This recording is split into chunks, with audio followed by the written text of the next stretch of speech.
चलिए फिर शुरू करते हैं। एकदम जो इम्पोर्टेंट, जिसके बेस पे पूरा का पूरा अकाउंटिंग आधारित है।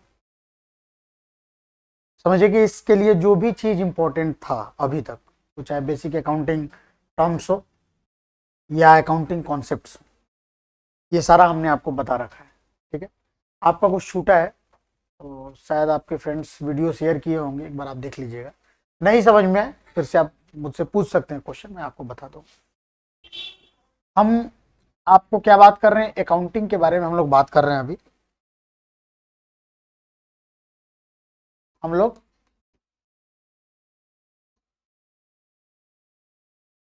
सच पूछिए तो अभी तक हम अकाउंटेंसी के एकदम बेसिक रूल्स भी नहीं, कॉन्सेप्ट्स के बारे में हम बात कर रहे थे।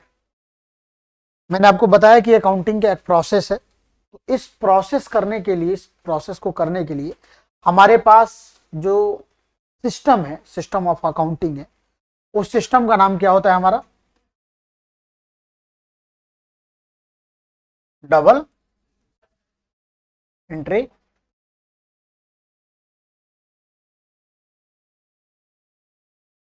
उस सिस्टम का नाम होता है double entry system. Double entry system में मैंने क्या बताया है कि हम जो भी अकाउंटिंग करते हैं सिर्फ और सिर्फ किसको करते हैं? बिजनेस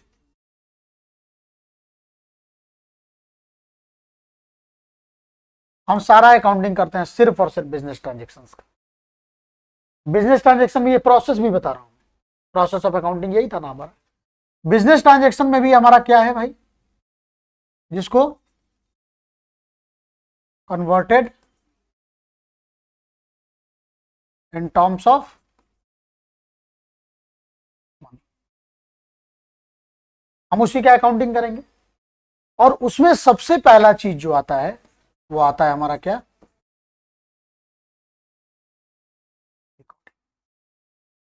फिर बात आ गया रिकॉर्डिंग करते किसका है, तो इसी बिजनेस ट्रांजेक्शन का हम क्या करते हैं? रिकॉर्डिंग करते हैं। ट्रांजेक्शन में मैंने आपको बताया था कि पक्का है कि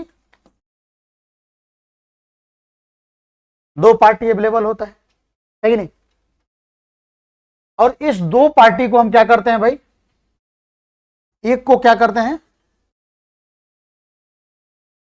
डेबिट, और दूसरे को क्या करते हैं? ये भी मैंने आपके साथ डिस्कस कर रखा है। बात यह है कि हम किसको डेबिट करेंगे और किसको क्रेडिट करेंगे, ये हमारे पास सवाल खड़ा हो। तो यानी कि यहां जब हम किसको डेबिट और किसको क्रेडिट करेंगे, यानी कि मैं यहां पे बात कर रहा हूं किस चीज के बारे में? इन दोनों से रिलेटेड किस चीज के बारे में बात कर रहा हूं? रूल्स के बारे में बात कर रहा हूं कि भाई किसे डेबिट करना है, किसे क्रेडिट करना है। इसी रूल्स को कहा क्या मतलब क्या कहा गया है? रूल्स ऑफ डेबिट एंड, यानी कि अब जो हम शुरू करने जा रहे हैं ये हमारा है rules of debit and credit. समझिएगा, इसके पहले मैं आपको जॉनी जॉनी यस पापा वाला जो है ना, आपको लिखना पढ़ना आया चाहे नहीं है, मैं आपको याद करवा रहा था। ठीक है ना? पहली बार मैं आपको अगर इंग्लिश के बारे में बात करूं तो एबीसीडी पढ़ाने जा रहा हूं, और हिंदी के बारे में बात करूं तो क ख ग घ पढ़ाने जा रहा हूं। अकाउंटिंग का सबसे बेस यही है। अगर इस पे आपका कमांड हो गया, जो कि मैं कह रहा हूं थोड़ा सा आप सीरियसनेस दिखाइएगा, तो आपको पूरा का पूरा कमांड करवा दूंगा। ठीक है, वही rules of debit and credit के बारे में बात कर रहा हूं। अच्छा, अंग्रेजी में भी आपने सुना होगा ओल्ड ग्रामर न्यू ग्रामर, है कि नहीं? वैसे ही यहां भी दो रूल है। अब father of accounting Lucas Pacioli जो रूल लेकर आए थे ना, पहली बार उन्होंने डबल एंट्री सिस्टम के बारे में बात किया और डेबिट एंड क्रेडिट के बारे में बात किया था। लुकास पेसियोली वो यहाँ के थे, क्या कहते हैं, राहुल गांधी के मामा के घर के थे। वो इसलिए मैं बता रहा हूं ताकि आपको याद रहेगा जिंदगी भर। अब इटली, नहीं तो वैसे आपको याद नहीं रहता, कंफ्यूजन हो जाता।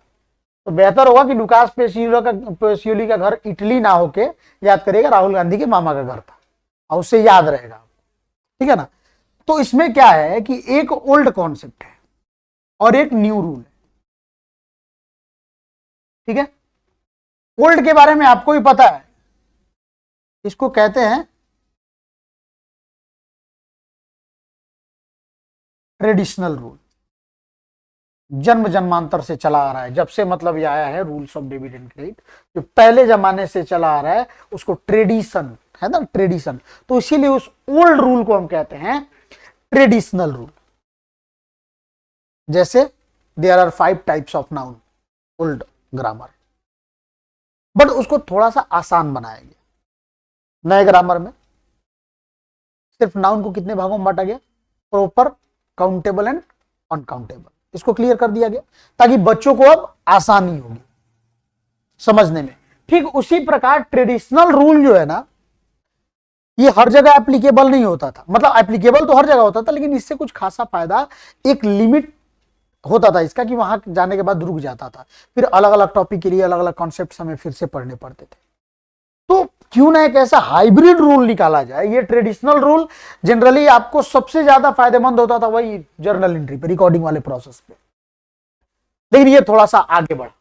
लोगों ने सोचा कि भाई अब जर्नल रिकॉर्डिंग के लिए अलग, क्लासिफाइंग के लिए अलग, समराइजिंग के लिए अलग, बच्चों को कितना कॉन्सेप्ट पढ़ा है, तो बेहतर है क्यों ना हम इजी कॉन्सेप्ट डेवलप करें। जैसा आपको पता है कोई भी नया नियम अगर बनकर तैयार होता है तो उसको इसलिए बनाया जाता है ताकि पहले से ज्यादा आसानी हो जाए लोगों को उन चीजों को समझने में और फॉलो करने में।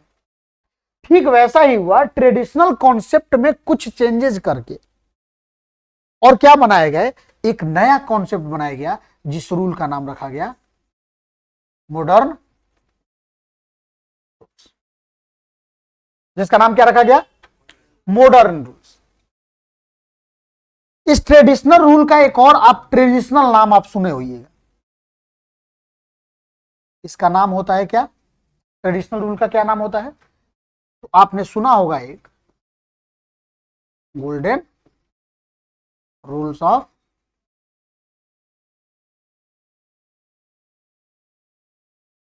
बहुत इंपॉर्टेंट, ये बहुत इंपॉर्टेंट है।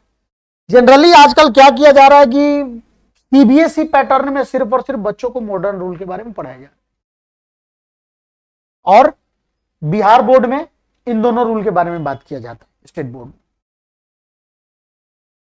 टीचर लोग भी ज्यादा प्रेफर कर रहा है कि बच्चों को भाई एग्जाम ही तो पास करवाना है, ऐसा करते हैं उसको एक ही रूल पढ़ा देते हैं, मॉडर्न रूल, कहानी खत्म।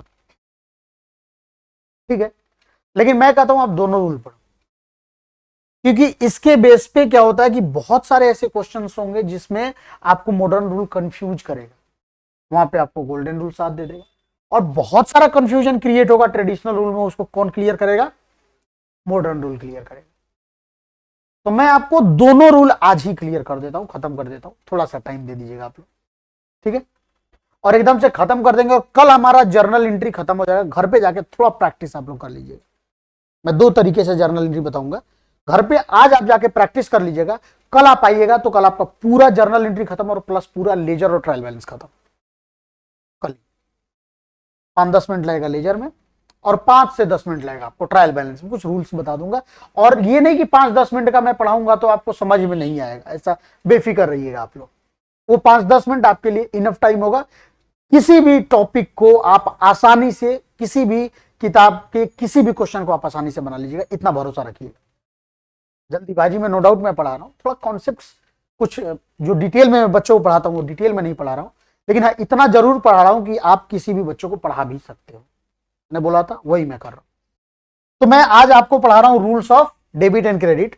तो सबसे पहले मैं आपको पढ़ा दे रहा हूं कौन सा, ट्रेडिशनल रूल, और आज ही मैं आपको पढ़ा दूंगा मॉडर्न रूल, ठीक है। तो चलिए,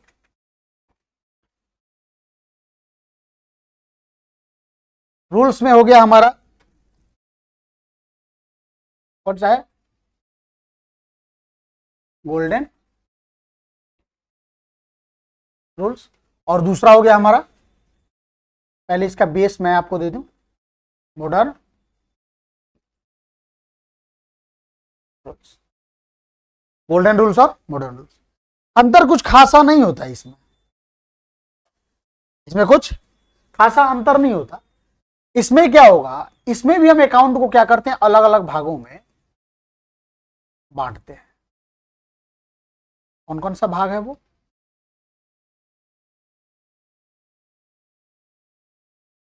पर्सनल अकाउंट, दूसरा है हमारा रियल अकाउंट, और तीसरा है हमारा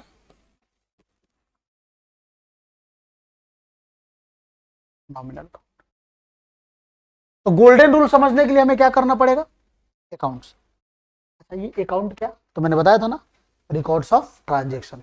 इसका रिकॉर्ड ऑफ ट्रांजेक्शन, तो जो भी पार्टी है, अलग अलग पार्टी का ट्रांजेक्शन में अलग अलग पार्टी होता है ना, तो अलग अलग पार्टी के ट्रांजेक्शन्स को अलग अलग जब हम एक जगह एक रूल्स रेगुलेशन को फॉलो करके लिखते हैं तो वो अकाउंट बन जाता है।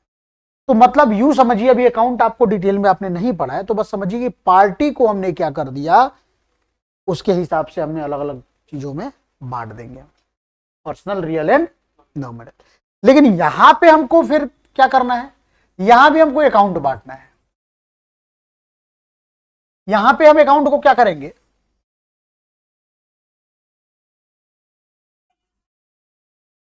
एसेट्स अकाउंट, ठीक है, दूसरा लायबिलिटी, या अब तो पता लग गया मैं लायबिलिटी के साथ कैपिटल क्यों लिख रहा हूं, क्योंकि capital is also a part of liability, क्योंकि बिजनेस के लिए कैपिटल भी लायबिलिटी होता है। क्यों? क्योंकि कैपिटल पे ऑनरशिप राइट किसका होता है? ऑनर का। और हम अकाउंटिंग किसके लिए कर रहे हैं? बिजनेस के लिए। तो अपने आप को बिजनेस समझना है, तो इसलिए कैपिटल भी ऑनर को दे देना होगा इन फ्यूचर। तो इसलिए हमारे लिए कैपिटल भी क्या होता है? लायबिलिटी। तो मैं लायबिलिटी और कैपिटल दोनों को एक साथ लिख रहा हूं ताकि आपको अच्छे समझ में आ जाए। तीसरा होता है हमारा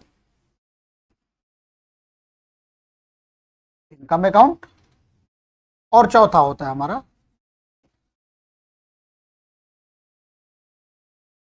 एक्सपेंस अकाउंट।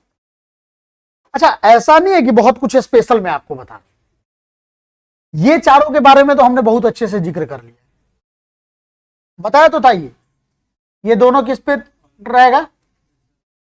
ऑनरशिप राइट पे डिपेंड करेगा। और खर्चा और इनकम कभी घर के छोटे बच्चों से पूछ लीजिएगा, बता देगा, है नहीं? तो ये बहुत आसानी से हम आपको बता देंगे। लेकिन हाँ, मैंने थोड़ा सा इसको क्या किया है, आपके साथ डिटेल में बात किया था कि इनकम, यानी यहाँ पे रिवेन्यू की बात करेंगे, तो इनकम का मतलब हो गया कि हमारा कौन सा इनकम? रिवेन्यू वाला, है कि नहीं? क्योंकि जैसे कैपिटल की बातें आएंगी तो क्या बन जाएगा? एसेट्स, नहीं तो लायबिलिटी। हो जाएगा नहीं हो जाएगा? और यहां पे जो भी हम बात करेंगे, ये इनकम और एक्सपेंस की बात करेंगे, तो ये हमारा कौन सा रहेगा? रिवेन्यू नेचर का रहेगा, ध्यान रहेगा। तो यहां पे हम अकाउंट को 4 भागों में बांटेंगे, और यहां पे हम अकाउंट को कितने भागों में बांटेंगे? सिर्फ 3 भागों में बांटेंगे, personal, real and nominal account. तो पहले हम पर्सनल, रियल, नॉमिनल के बारे में थोड़ा सा बात कर लें। पर्सनल अकाउंट नाम से ही पता चल रहा है, फिर यहां भी याद नहीं करना। पर्सनल, पर्सनल कहने का मतलब क्या हो गया? मैंने बताया था ना, बिजनेस एंटिटी कॉन्सेप्ट किस किस को पर्सन मानता है? यहाँ पे एक तो बिजनेस को, और एक कोई ना कोई पर्सन हो, कोई इंडिविजुअल हो, उसको वो पर्सन मानते हैं। तो पर्सनल अकाउंट कहने का मतलब किसी भी बिजनेस, पर्सनल कहने का मतलब क्या हो गया हमारा, कि कोई भी नेम ऑफ बिजनेस या इंडिविजुअल कह लीजिए, तो ये हमारा क्या हो जाता है? Personal account. क्या? Name of, like Ram account, Shyam account, Mohan, Sita, Geeta, Rita, Tillu, Billu, कुछ भी जो भी है, सारा का सारा कौन सा अकाउंट होगा? हमारा पर्सनल अकाउंट। उस पर सारा का सारा रूल कौन अप्लाई होगा? Personal account. कोई छोटा से छोटा ऑर्गेनाइजेशन क्यों ना हो, बड़ा से बड़ा ऑर्गेनाइजेशन क्यों ना हो, यदि हम उसका अकाउंटिंग करने जा रहे हैं और किसी भी बिजनेस का नाम हम देखेंगे, तुरंत उसको क्या कहेंगे?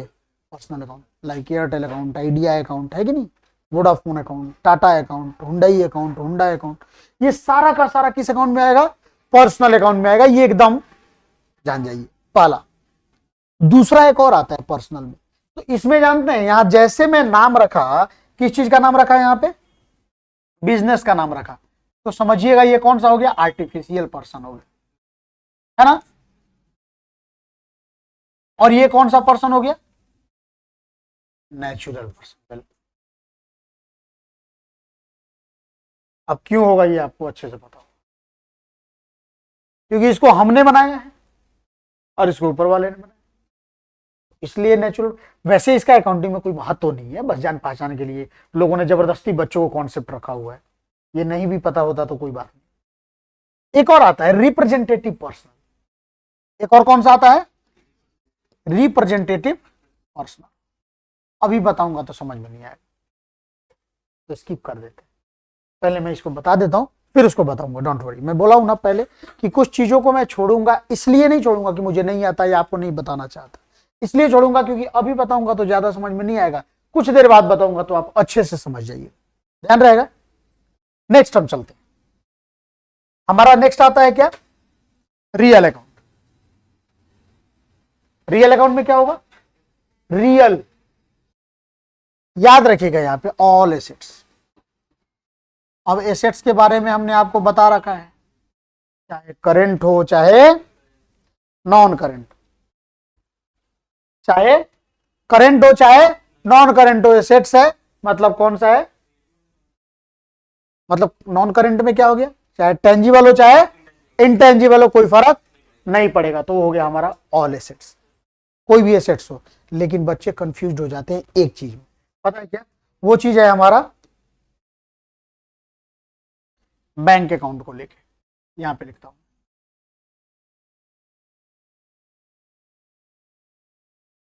बच्चे बैंक अकाउंट को लेके बहुत ज्यादा कंफ्यूज होते हैं कि बैंक अकाउंट क्या है। हाँ, पर्सनल में ही आएगा, क्यों? क्योंकि वो ऑल्सो एक ऑर्गेनाइजेशन, बैंक एक ऑर्गेनाइजेशन। मैंने कुछ देर पहले तो बताया था नेचर ऑफ बिजनेस में जब बात कर रहा था मैं, कि बैंक भी क्या एक बिजनेस है, इसलिए वो क्या होगा हमारा पर्सनल अकाउंट। तो कभी भी बैंक को आप लोग रियल मत दिखाइएगा, लेकिन कैश हमेशा क्या होगा?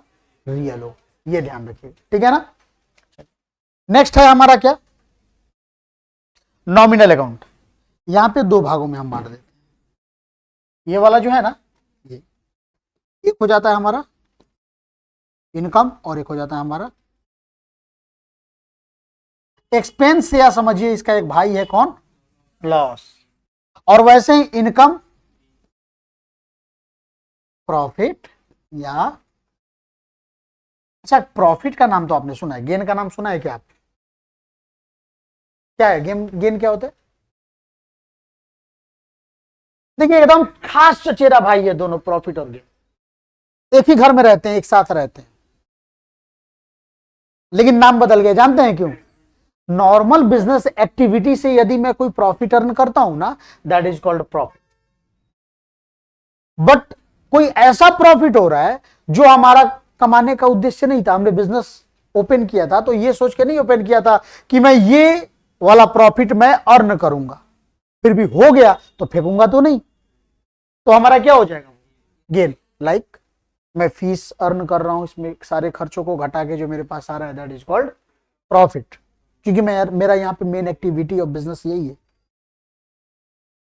बट कल को ये पंखा मैं बेचना चाहता हूं कि बिना काम का है, या मैं कुछ अलग सिस्टम लाना चाहता हूं, मैं सिर्फ कूलर रखना चाहता हूं, तो मैं पंखा बेचूंगा। मैंने सोचा कि यार 1300-1400 में मैंने खरीदा था, अगर कोई हमें 700 रुपए भी दे दे तो कोई दिक्कत नहीं है। कोई पागल आदमी आया 1000 रुपए देके चला गया, मैंने अकाउंटिंग कितने का सोच रखा था, वैल्यू कितने का? 700 का। उसने मुझे कितना दिया? कितना ज्यादा दिया? क्या मेरा यही काम है कि मैं पंखा बेचूंगा और पैसे कमा के घर जाके दूंगा? मेरा मतलब नेचर ऑफ बिजनेस नहीं है ना ये। तो ये हमारा जो 300 जो प्रॉफिट हुआ ना, ये भी प्रॉफिट है, बट इसको हम क्या कहते हैं? यानी कि फिक्स्ड एसेट्स को बेचने से जो प्रॉफिट होता है उसको हम क्या कहते हैं? गेन कहते हैं। ध्यान रहेगा। चलिए, एक्सपेंस और लॉस तो आपको जानकारी है कि नहीं? अच्छा एक चीज देखते हैं अब, थोड़ा सा मतलब एकदम देसी बात। नॉर्मल आप लोग बारात वारात जाते हो, है कि नहीं? आपको बाराती कहा जाता है, और जो सेहरा वेहरा बांध के जो ऊपर बैठा रहता है ना, उसको दूल्हा कहा जाता है। तो ये सारे बाराती हैं। थोड़ा सा सेहरा बांध दो तो ये क्या बन जाते हैं? Representative person. वो भी मैंने आज आपको बताया था। मैं उसको इसलिए रोक रखा था, याद रखिएगा किसी भी, मैं आपको बता दूं, किसी भी नॉमिनल अकाउंट में कोई भी ऐसा वर्ड जिससे आउटस्टैंडिंग का पता लगे, एडवांस का पता लगे, प्रीपेड का पता लगे, एक्रूड का पता लगे, ड्यू का पता लगे, मतलब कोई भी ऐसा वर्ड जुड़ जाए जिससे हमें यह पता लगे कि ये जो इनकम या एक्सपेंस है या तो बाकी रह गया है या एडवांस में हो चुका है कि नहीं? तो क्या बन जाता है हमारा रिप्रेजेंटेटिव पर्सनल, मतलब उसको क्या कहेंगे हम, पर्सनल अकाउंट, यानी उस पर हमारा नॉमिनल अकाउंट का रूल अप्लाई नहीं होगा, उस पर किसका रूल अप्लाई होगा, पर्सनल अकाउंट वाला रूल अप्लाई होगा। लाइक रेंट कौन सा अकाउंट है, nominal, but outstanding rent personal. आपको सबसे बड़ा चीज बताऊं इसमें, ये ध्यान रखिएगा, ये जो पर्सनल अकाउंट और ये जो रियल अकाउंट है, ये जो है ना, ये बैलेंस शीट के आइटम है। किसके आइटम है ये, और बैलेंस शीट का आइटम है, इसका मतलब साफ और सीधी बात है, ये पक्का है, क्या है, या तो एसेट्स हैं और नहीं तो लायबिलिटी, या पक्का है। इसी चीज को इसमें तोड़ के बनाया गया नया रूल, उसी के बेस पे, ऐसा नहीं कि उससे कुछ अलग, उससे भी करिएगा सेम एंट्री आएगा, इससे भी करिएगा सेम एंट्री आएगा। थोड़ा सा साथ में लिखा ताकि आपको रिलेट कर दूं, ताकि आपको कभी एक रूल भूल भी जाओ तो तुरंत आपको दूसरा रूल आपको याद दिला देगा, इसमें ऐसा है। ठीक है, ये ध्यान रखिए। तो ये क्या हो गया, हमारा पर्सनल और रियल हमेशा एसेट्स एंड लायबिलिटी होता है, यानी ये जो एसेट्स एंड लायबिलिटी है ये यही हो सकता है। ठीक है ना? और देखिए तो नॉमिनल अकाउंट ऑटोमेटिक इसको अपना शामिल कर लिया, इनकम एंड एक्सपेंस। तो यदि आपसे कोई पूछता है पर्सनल क्या है, रियल क्या है, नॉमिनल क्या है, बता सकते हैं? इन्वेस्टमेंट को लेके बच्चे बहुत ज्यादा कंफ्यूज होते हैं। इन्वेस्टमेंट हमारा एसेट्स होता है, मतलब हमने कहीं पैसा लगाया है ताकि वो पैसा हमें पैसा कमा कर दे, तो हमारा एसेट्स होगा, और एसेट्स होगा तो कौन सा अकाउंट होगा, ध्यान रहेगा। तो पर्सनल रियल नॉमिनल में मेरे ख्याल से आपको कंफ्यूजन नहीं होना चाहिए, अगर कभी हो गया तो कोई बात नहीं, धीरे धीरे ही कोई सीखता है।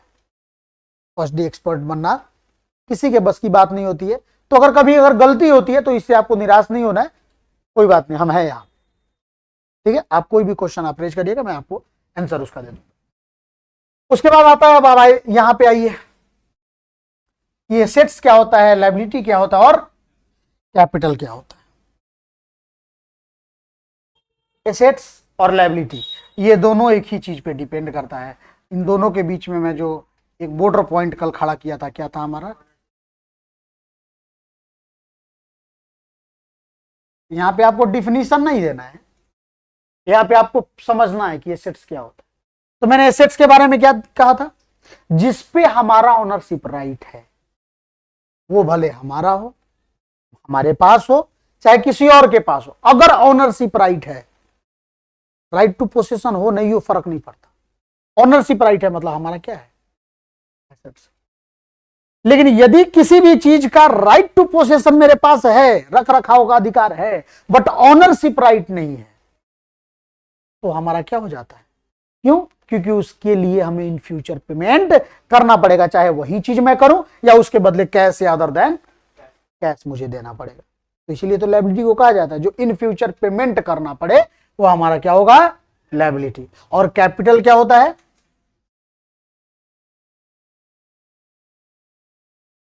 Investment made in business by, यानी कोई भी इन्वेस्टमेंट यदि कोई भी ओनर अपने बिजनेस में बिजनेस को शुरू करने के लिए करे या अपने बिजनेस को आगे बढ़ाने के लिए करता है, all those investment is called.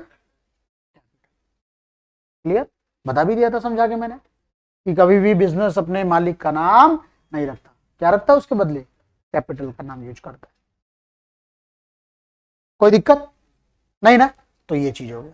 उसके बाद आता है हमारा क्या, इनकम, और उसके बाद आता है हमारा एक्सपेंस।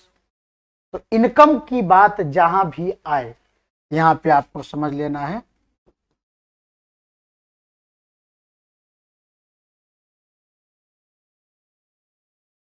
और एक्सपेंस की बात जहां पे आए इसको क्या समझ लेना है, जनरली रिवेन्यू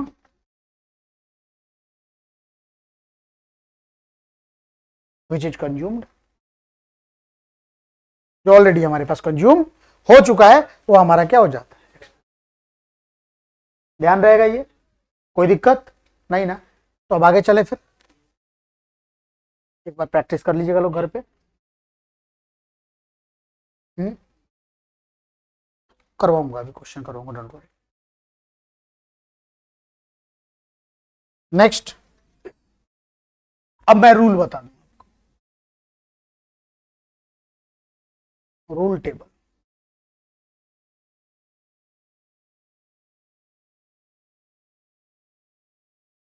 दोनों रूल का छोटा छोटा टेबल है, कोई बहुत खतरनाक नहीं है, तो इसलिए आप लोग बेफिक्र रहिएगा।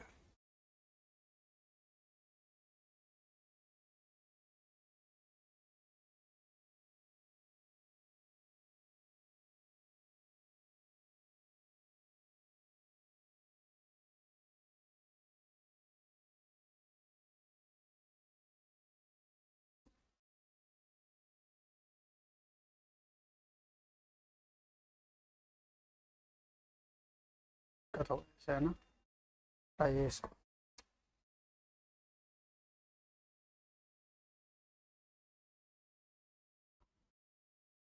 पहले मैं आपको बता दे रहा हूं,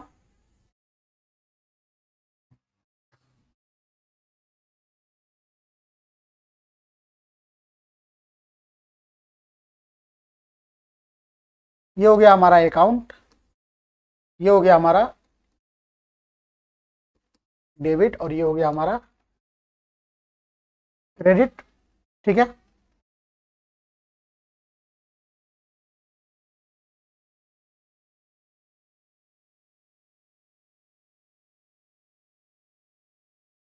ये हो गया हमारा अकाउंट। कौन कौन सा होगा, पर्सनल अकाउंट,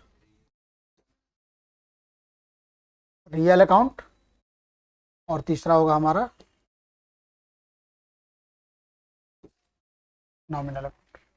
ठीक है, personal, real and nominal account. Personal account में हमारा क्या क्या हो सकता है बताइए, रिसीवर, और ये गिवर। यहां पे कोई बात नहीं, आप तो समझ ही रहे हो ना। ठीक है, और यहां पे नॉमिनल अकाउंट में याद रखिएगा, पूरा याद कर लियो आप, खतरनाक वाला।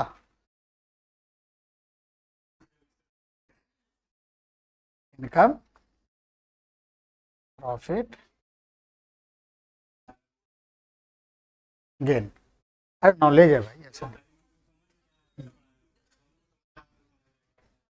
तो देखिए, तो क्या हो गया भाई, ये हम कौन सा रूल, कौन सा बात कर रहे हैं, ये golden rules of accounting. Golden rules of accounting क्या हो गया, पर्सनल, रियल, नॉमिनल में हमने क्या कर दिया। अब देखिए, इसमें याद हम लोग को नहीं करना है, रूल सबको ही पढ़ा था, आप इसको भी समझ लीजिए, समझ में आ जाएगा। हम याद करते हैं debit was comes in, credit was goes out, receiver, giver, ऐसा ऐसा करके याद करते हैं ना, ज्यादा इसमें दिमाग लगाने की जरूरत। पर्सनल अकाउंट में क्या होता है, बिजनेस का नाम, और नहीं तो मतलब पर्सन। कोई ऐसा बिजनेस होता है जिसमें बिजनेस को ही बेच दिया जाए, जिसमें आदमी को खरीदा बेचा जाए, होता है क्या ऐसा बिजनेस?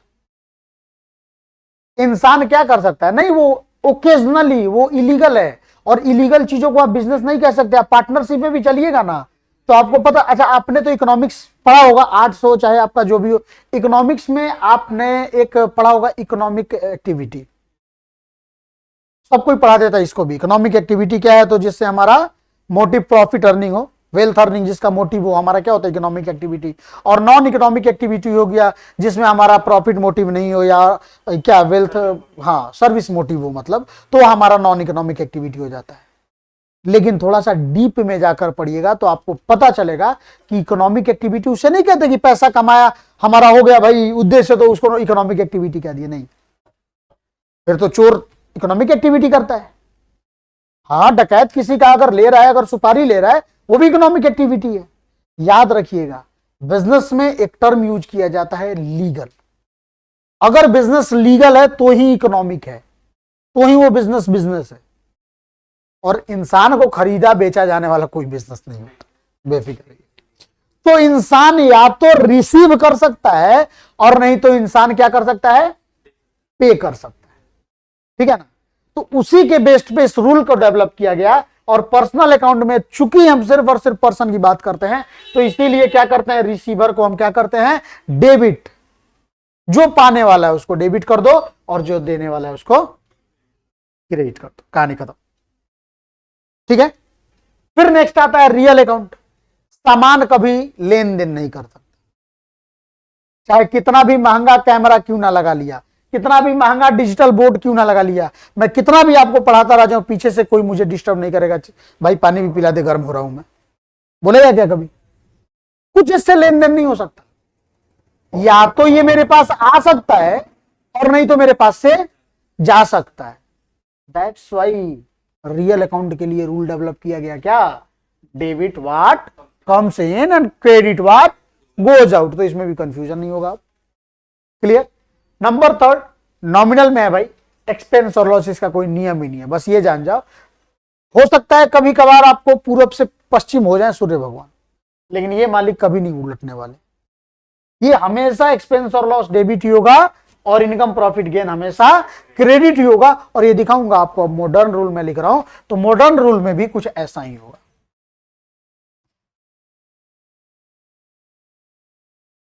मॉडर्न रूल में भी क्या होगा, यही चीज होगा। देखिए अभी खत्म नहीं हुआ है, ये क्या कहते हैं गोल्डन रूल। एक और पॉइंट उसमें बताऊंगा जो अक्सर लोग छोड़ के चले जाते हैं, जो जर्नल में आपको बहुत साथ देने वाला है, वो भी चीज मैं आपको बताऊंगा।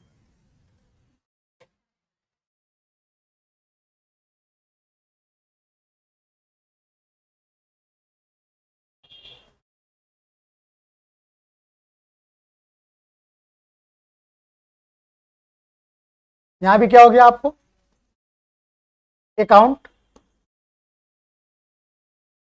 यहां क्या हो गया डेबिट, और यहां क्या हो गया, ठीक है।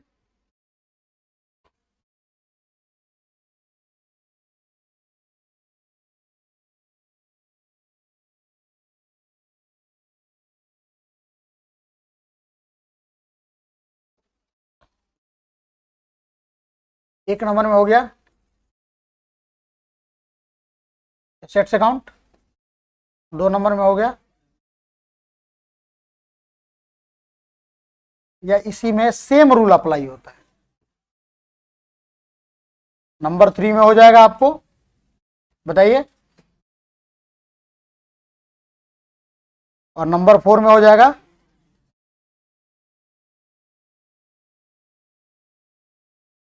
हो गया एक्सपेंस अकाउंट। तो यही कुछ भी नहीं करना है, बस भरोसा, इसको क्या करना है। देखिए डेबिट को जनरली लोग क्या मान लेता है ना कि डेबिट अपना जैसा लगता है एकदम, वही यहां भी करना है। अपना क्या होता है, मतलब हमारे लिए फायदेमंद क्या है, जो हमारे लिए फायदेमंद है वही अपना है। तो यहां पे क्या है, एसेट्स जब भी बढ़ेगा, देखिए एसेट्स जब भी बढ़ेगा डेबिट होगा, एसेट्स जब, अब देखिए इसमें क्या होगा ना, मैं सिंपली आपको बता दे रहा हूं, घटेगा तो क्रेडिट होगा, ये घटेगा डेबिट, ये बढ़ेगा क्रेडिट, है कि नहीं। ये हमेशा क्रेडिट होगा और ये हमेशा डेबिट होगा, बस हो गया रूल खत्म। इसमें क्या होता है ना, कंफ्यूजन हो जाता है कभी कभी, कभी कभी कंफ्यूजन हो जाए जब क्वेश्चन बनाने आप जाओगे। बता रहा हूं अब साहब एकदम मास्टर स्ट्रोक इसमें आ रहे हैं। एक चीज बस ध्यान रखना, इसमें एक किसी भी रूल को याद कर लो। रूल क्या कहता है, एसेट्स जब भी बढ़ेगा डेबिट होगा, दो ही तो चीज है, या तो डेबिट नहीं तो क्रेडिट। तो जब एसेट्स बढ़ेगा तो डेबिट होगा, तो सिंपल सा बात है, एसेट्स घटेगा तो, क्योंकि अगर एसेट्स घटता तब भी डेबिट होता तो फिर रूल का कोई फायदा होता, फिर डेबिट क्रेडिट का कोई फायदा होता नहीं। तो क्लियर कि एसेट्स जब, एक चीज बस ये याद रखना है आपको कि एसेट्स जब भी बढ़ेगा क्या होगा, डेबिट होगा। तो पक्का एसेट्स घटेगा तो क्रेडिट होगा। अच्छा एक चीज आपको ये भी पता है कि एसेट्स का ठीक अपोजिट चीज है लायबिलिटी। एसेट्स अपना है, लायबिलिटी पराया है। तो पक्का है कि जब एसेट्स बढ़ रहा है तो डेबिट, तो लायबिलिटी घटेगा तो क्रेडिट, डेबिट है कि नहीं? अब जब लायबिलिटी घटेगा तो डेबिट, तो लायबिलिटी बढ़ेगा तो क्रेडिट। बल सा बात, एक तो क्लियर। बस लायबिलिटी का ही तो थोड़ा सा अपनापन चलता है किससे, इनकम से। क्या कि याद कर रखिए ना, इनकम का एगो भाई है ना जान पहचान वाला, प्रॉफिट। प्रॉफिट का क्या होता है नेचर, लायबिलिटी होता है। इसीलिए अब चूंकि लायबिलिटी का फेवरेबल क्या है, जब वो बढ़ेगा तो डेबिट होगा। इसीलिए याद रखिएगा इनकम हमेशा क्रेडिट होगा और एक्सपेंस हमेशा डेबिट होगा। अब आया समझ में? यही ऐसे दो रूल है जिनके बेस पे पूरा का पूरा अकाउंटिंग टिका हुआ है, पूरा का पूरा। अब देखिए इसका यूज हम सिर्फ और सिर्फ आपको जर्नल एंट्री में बताने वाले, ठीक है ना, लेकिन इसका यूज हम आपको पूरा अकाउंट में, लेजर, ट्रायल बैलेंस, सारा कुछ इसी पे आधारित होगा, सारा कुछ। इसको प्लीज आप लोग ध्यान रखिए, ठीक है ना। इसको भी आपको ध्यान रखना है इसलिए क्योंकि ध्यान रखिएगा इसका दो चीज कहां जाता है, बैलेंस शीट में, और ये कहां जाता है, प्रॉफिट एंड लॉस अकाउंट में, ट्रेडिंग एंड पीएल में। अरे दो ही चीज तो मुख्य रूप से जानकारी लेना होता है, क्या क्या अकाउंटिंग करने का, कि भाई एक तो प्रॉफिट लॉस पता चल जाए, तो प्रॉफिट लॉस के लिए हम ट्रेडिंग पीएल बनाते हैं, और फाइनेंशियल सिचुएशन के बारे में पता चल जाए तो उसके लिए हम क्या बनाते हैं, बैलेंस शीट बनाते हैं। तो उसके लिए हो गया हमारा पर्सनल रियल, कहानी खत्म। अब आगे देखते हैं, जानते हैं क्या होता है, हमें शुरू से ये रूल बना दिया गया कि पहले पर्सनल फिर रियल देखो फिर नॉमिनल देखो। कभी ऐसा मत करना, कभी ऐसा नहीं करना। हमें हमें क्या करना है, हमेशा प्रेफरेंस देना है। याद रखिएगा दो तीन कोड वर्ड में बोल रहा हूं। सबसे पहले प्रेफरेंस देना है एक नंबर में किसको, दो नंबर में, इन दोनों में ही। बाकी ये तो हमेशा जब दिखेगा आप लिख दो, ठीक है ना। लेकिन अगर कुछ और कंडीशंस, कुछ और इंफॉर्मेशन हमें प्रोवाइड कर दी जाए तो क्या होगा। तो याद रखिएगा जहां पे कैश ट्रांजैक्शन की बात है वहां पे पहले किसको प्रेफरेंस देंगे, और जहां पे क्रेडिट ट्रांजैक्शन की बात है वहां पे पक्का है कि कोई ना कोई पर्सनल अकाउंट आएगा। याद है ना, क्योंकि ट्रांजैक्शन का मतलब ही होता है सेल या परचेज, और दोनों को मैंने आपको डिटेल में बता रखा है पहले। यही फायदा होगा टर्म पढ़ाने का, यही मेरा था कि भाई हमने आपको बताया है सेल अगर कैश सेल होता है तो भाई कुछ जाएगा कुछ आएगा, कहानी खत्म। परचेज अगर करते हैं तो कुछ जाएगा कुछ आएगा, लेकिन क्रेडिट होगा तो वहां पे जन्म होगा किसका, पर्सनल अकाउंट का। नाम दिया है तो ठीक है, नहीं दिया है तो डेटर नहीं तो क्रेडिटर। क्लियर। तो ये हो गया हमारा पूरा पर्सनल, रियल और नॉमिनल अकाउंट, और ये हो गया हमारा एसेट्स, लायबिलिटी, कैपिटल, इनकम और एक्सपेंडिचर, जिसको हम क्या कहते हैं, मॉडर्न रूल। याद रखिएगा इसी रूल को फिर ध्यान में रखिएगा ट्रेडिशनल रूल के नाम से भी हम जानते हैं। पक्का, चले आगे। अब देखिए कुछ एग्जाम्पल्स ले लेते हैं, आपको कैसे करना है घर पे, किस प्रकार से प्रिपरेशन करना है इन चीजों का, तो मैं आपको बता रहा हूं। लाइक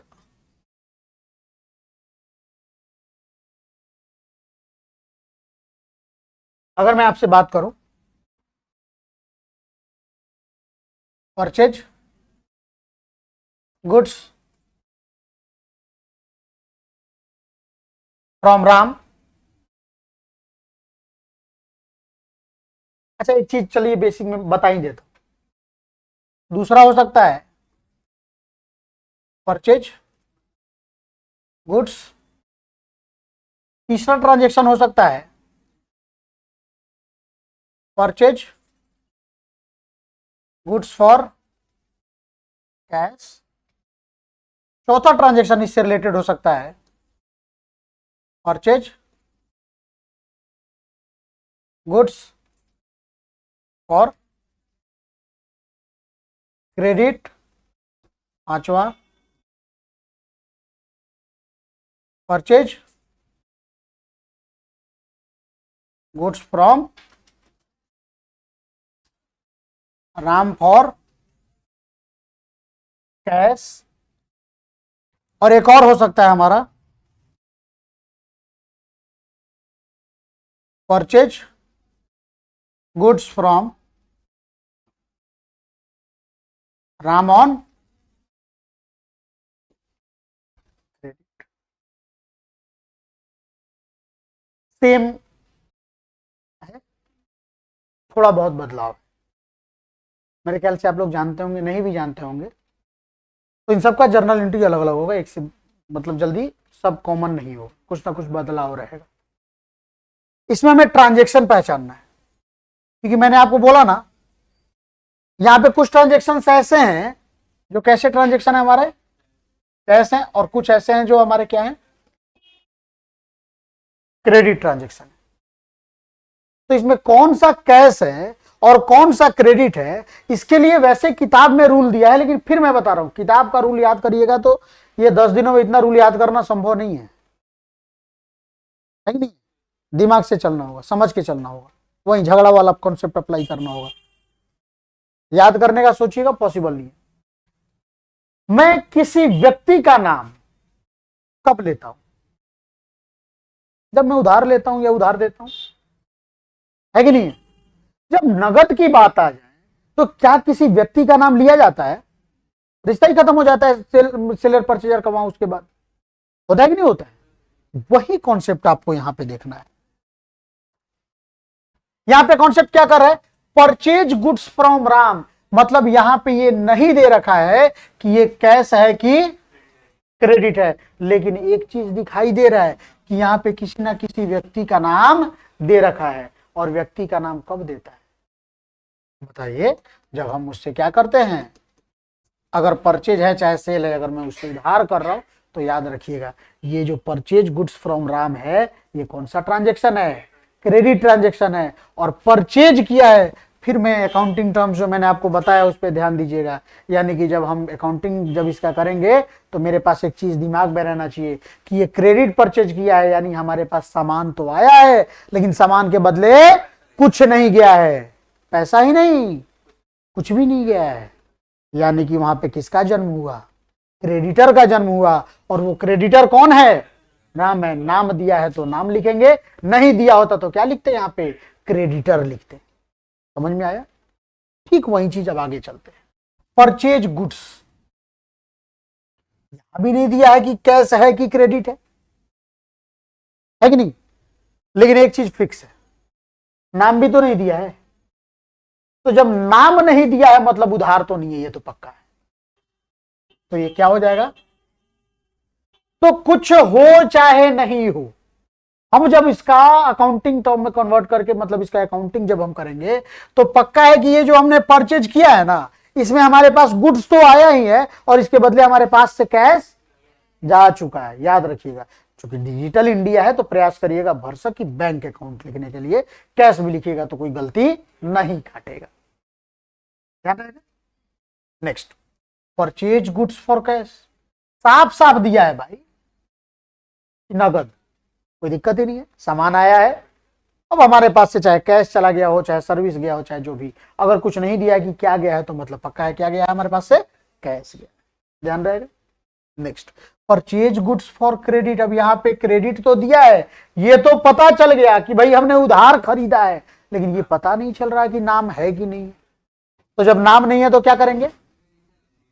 याद रखिएगा, इसको मत समझ लीजिएगा कि ये कैश ट्रांजेक्शन है, क्योंकि साफ साफ स्पेसिफाई किया गया आपके क्वेश्चन में कि ये क्रेडिट ट्रांजेक्शन है। और क्रेडिट ट्रांजेक्शन के केस में, क्रेडिट परचेज के केस में किस चीज का जन्म होता है?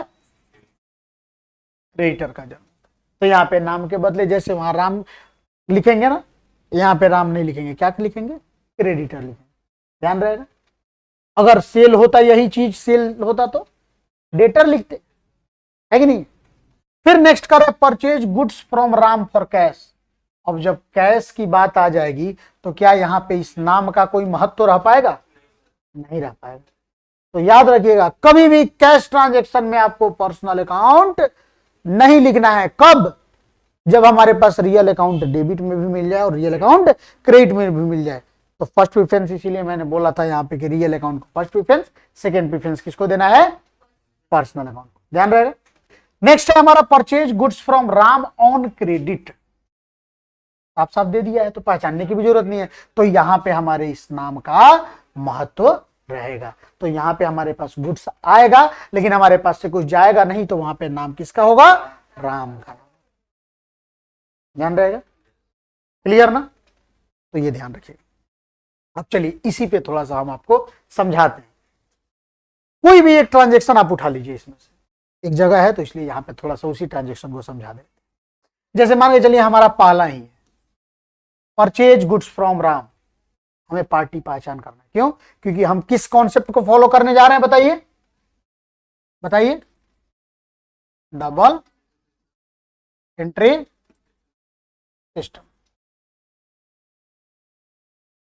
और डबल एंट्री सिस्टम में क्या कहता है?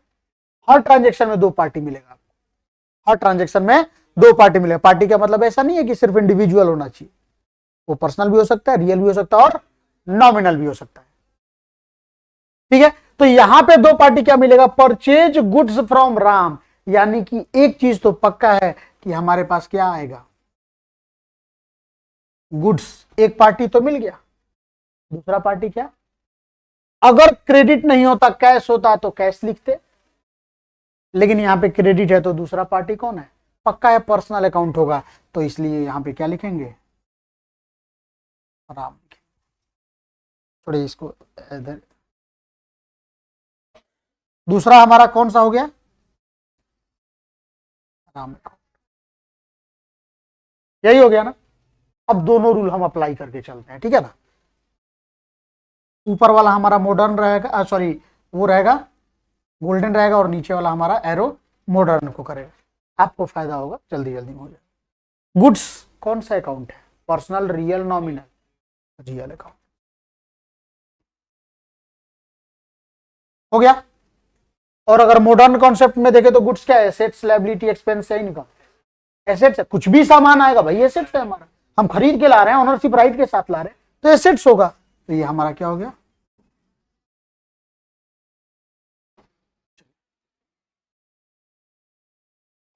फिर आगे देखिए राम अकाउंट क्या होगा? गोल्डन रूल में पहले पर्सनल अकाउंट, और अगर इसमें आ जाए मॉडर्न में तो यहां पे क्या होगा? लायबिलिटी होगा। क्यों? यही पहचाना है, क्योंकि हम राम से सामान तो लिए हैं लेकिन अभी पेमेंट नहीं किए, मतलब भविष्य में करेंगे ना, भविष्य में करेंगे, तो इसीलिए हमारा क्या हो गया?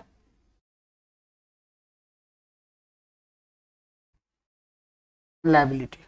अब चलिए फिर आगे देखिए। अब रियल अकाउंट का रूल क्या कहता है?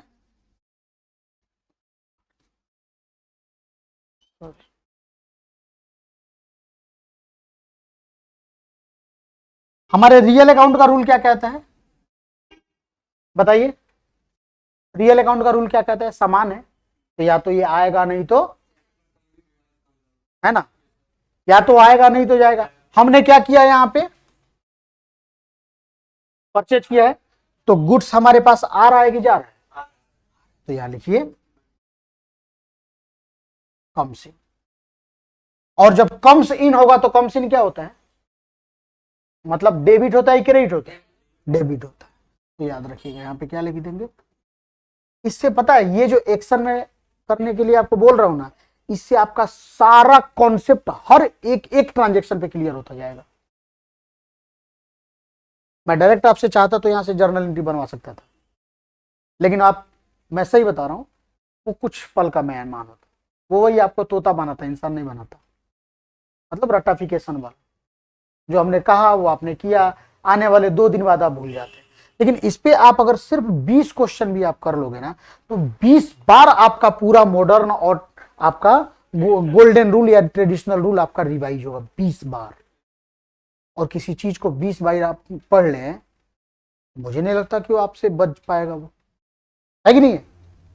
तो इसीलिए मैं ये एक्शन आपको दे रहा हूं। एसेट्स, अब एसेट्स में क्या होता है, या तो घटेगा नहीं तो बढ़ेगा। तो हमने कुछ सामान को जो खरीद के लाए हैं, तो खरीद के लाने से सामान बढ़ता है कि घटता है, बढ़ता है। और बढ़ता है क्या है हमारा, एसेट्स। एसेट्स बढ़ेगा तो क्या होगा, देखिए तो, चाहे हमने ये रूल फॉलो किया मॉडर्न चाहे गोल्डन, दोनों में क्या हुआ हमारा, डेबिट हुआ, है कि नहीं। वैसे ही आइए इसमें, राम कौन सा अकाउंट है, पर्सनल अकाउंट है। हम गुड्स के बारे में बात कर रहे हैं, गुड्स से रिलेट करके अगर हम आपसे बात करें तो राम हमको गुड्स दिया है कि हमसे गुड्स लिया है, दिया है ना, मतलब राम क्या है यहाँ पे, गिवर है कि नहीं। तो राम क्या हो गया, तो पर्सनल अकाउंट में क्या होगा ये, या तो रिसीवर होता है नहीं तो गिवर होता है। तो यहाँ पे राम क्या हो गया, गिवर हो गया, और गिवर है तो क्या हो गया, क्रेडिट हो गया, क्योंकि मैंने आपको बताया है अभी, हो गया। और ठीक उसी प्रकार से लायबिलिटी, यहां पे देखिए तो हमारा कर्ज बढ़ा कि घटा, भाई मैंने उधार खरीदा है, कर्ज बढ़ेगा ना, और लायबिलिटी बढ़ता है तो दोनों में से कोई सा भी रूल अपनाइए, बात वहीं आके खत्म हो, कोई सा भी रूल अपनाइए। तो आपको जर्नल एंट्री नहीं बनाना है, जर्नल एंट्री तो चुटकी क्या खेल है, मैं आपको बोल दूंगा, कल बता दूंगा आपको कि कुछ नहीं करना है, ये हमारा डेट हो गया, ये हमारा पार्टिकुलर हो गया, ये हमारा एलएफ हो गया, ये डेबिट हो गया, और ये हमारा क्रेडिट हो गया, सुंदर से सजा दीजिए, हो गया हमारा जर्नल एंट्री तैयार हो गया। लेकिन एक प्रेशर देंगे ना तो मजा नहीं है, तो पहले हम क्या करते हैं भाई, थोड़ा सा प्रैक्टिस कर लेते हैं, ताकि यहाँ पे जब हम मेन फील्ड पे उतरे तो हमें परेशानी ना हो, है कि नहीं। और आप तो समझिए दोनों प्रैक्टिस आज ही चल रहा है, टाइम भी नहीं है, मतलब फाइनल युद्ध लड़ने वाले हैं 30 तारीख को, तो अभ्यास सत्र है हाँ, अब पता नहीं, आई डोंट नो।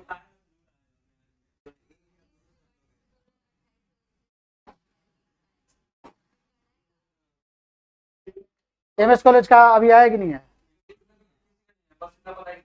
30 से एग्जाम होने वाला है, कोई बात नहीं, जो भी है शेड्यूल आएगा, एक साथ ही एग्जाम लेगा वो, मतलब एग्जाम में ऐसा नहीं होगा कि क्वेश्चन तो अलग आएगा नहीं।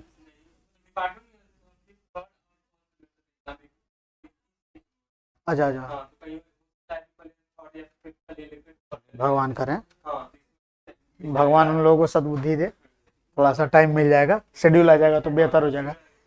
तो याद रखिएगा, ये आपका पूरा का पूरा प्रैक्टिस सेट चल रहा है, अभ्यास सत्र।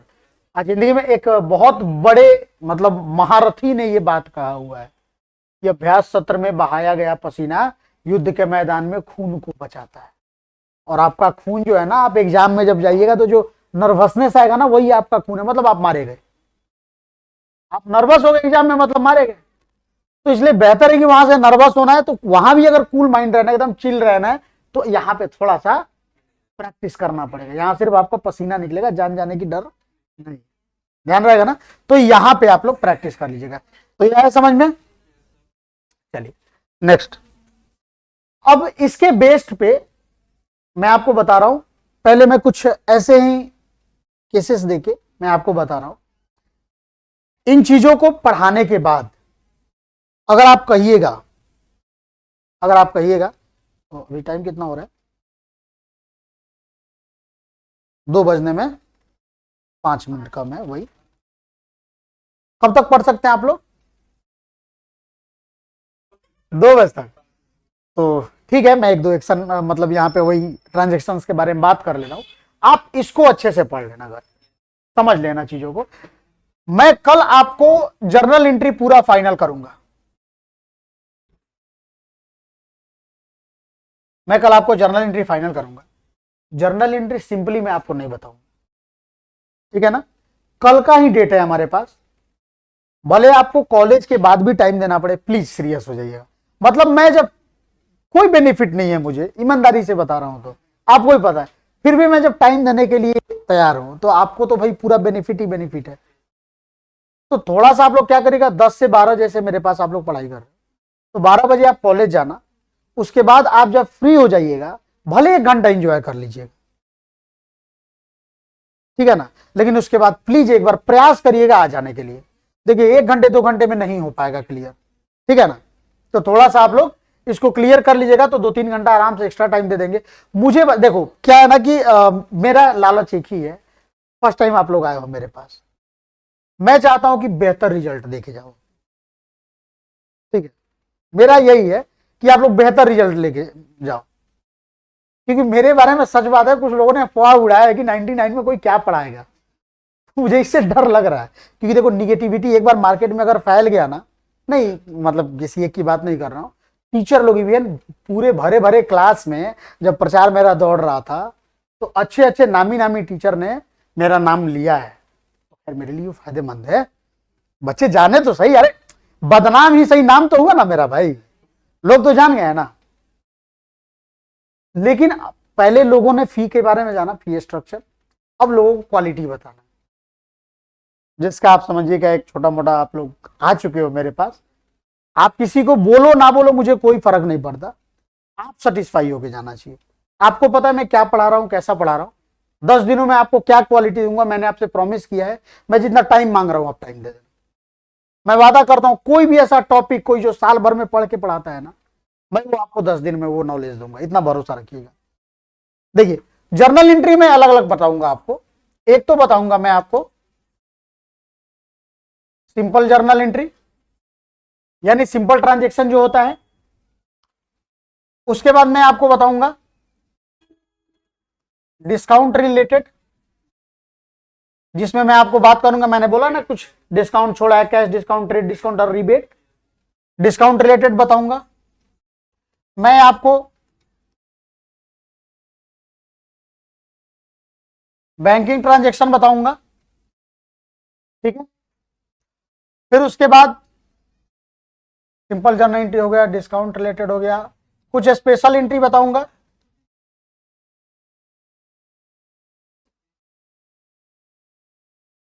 कुछ स्पेशल ट्रांजैक्शन बताऊंगा, जीएसटी का नाम तो सुना ही होगा आप लोगों ने,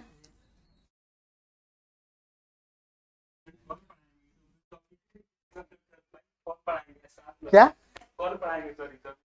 नहीं आज नहीं पढ़ाएंगे लेकिन कल टाइम देना पड़ेगा प्लीज, हाँ ये ध्यान रखिएगा। जीएसटी रिलेटेड ट्रांजैक्शन है, मतलब ये सारे ट्रांजैक्शंस के अलग, सिर्फ एक एक, मैं आपको कॉन्सेप्ट तो देख ही रहे हैं कैसे बता रहा हूं, तो मैं कॉन्सेप्ट बता दूंगा और सिर्फ एक एक ट्रांजैक्शन में इस पे आपको समझा दूंगा, और यकीन मानिए आपसे सारा का सारा जर्नल एंट्री बन जाएगा, ठीक है ना। और जर्नल एंट्री बनने का मतलब आपका लेजर क्लियर, आपका ट्रायल बैलेंस क्लियर, सब कुछ क्लियर। खैर मैं आपको बोला हूं जो मैं छोड़ के चल रहा था, जो सबसे फेमस हमारा जो होता है क्या, किसी भी बच्चे को मैंने बोला था ना अकाउंटिंग में जब वो अकाउंटेंसी पढ़ने जाता है और जब जर्नल एंट्री करने के लिए जब तैयारी करता है तो सबसे पहला क्वेश्चन क्या आता है उसके लिए, ट्रांजैक्शन को कैसे रिकॉर्ड करना होता है, किस ट्रांजैक्शन को बताइए, तो वो होता है स्टार्टेड बिजनेस विथ कैश, हाँ कमेंस का मतलब भी स्टार्ट होता है, ठीक है ना, जैसे certificate of commencement of business जब आप आगे चलिएगा ना तो पढ़िएगा, कंपनी लॉ जब पढ़िएगा तो कमेंसमेंट मतलब होता है शुरुआत करना, ठीक है, प्लीज इसको थोड़ा सा ध्यान दीजिए, ये बहुत हाँ हाँ हाँ, तो कमेंसमेंट वाला शायद आपने बोर्ड पे देखा होगा, हाँ अच्छा है ज्वाइंट स्टॉक कंपनी, ठीक है। तो देखिए स्टार्टेड बिजनेस विथ कैश, इसको आपको जर्नल एंट्री इसका बनाना है, तो हम जर्नल एंट्री बाद में बनाएंगे जिसको दुनिया याद करती है, मतलब जनरली बच्चे याद कर लेते हैं, इसमें भी सोचिए 2 पार्टी सिर्फ पहचानना सीख जाइए, अपने आप को सबसे पहले क्या बनाना है, बिजनेस, हम हो गए बिजनेस, ठीक है ना, पक्का है कि किस चीज से स्टार्ट कर रहे हैं, तो एक पार्टी तो हमें मिल गया, क्या मिल गया, कैश अकाउंट, दूसरा कैश कहां से आया, आया ना, मतलब दूसरा एक और मिल गया, ध्यान रहेगा। अब चलिए पहले हम कैश के बारे में बात कर लेते हैं, थोड़ा सा प्लीज आप दोनों एक बार देख लीजिए लास्ट सेशन में, 5 मिनट का, 5 मिनट का बहुत इंपॉर्टेंट है, इसलिए मैं बोल रहा हूँ। नहीं छोड़िए ना, ये सब इसमें आ जाएगा, सब मैं समझा रहा हूँ एकदम आ जाएगा। कैश और ऑनर समझ में आ गया ना, कि कैश हमारे पास आया, हम कौन, बिजनेस, कौन दिया, ऑनर दिया। कैश कौन सा अकाउंट है, रियल है, रियल में या तो आएगा नहीं तो जाएगा। मेरे पास क्या हुआ है, आ रहा है, कम्स, तो कम्स इन है तो मतलब क्या होगा,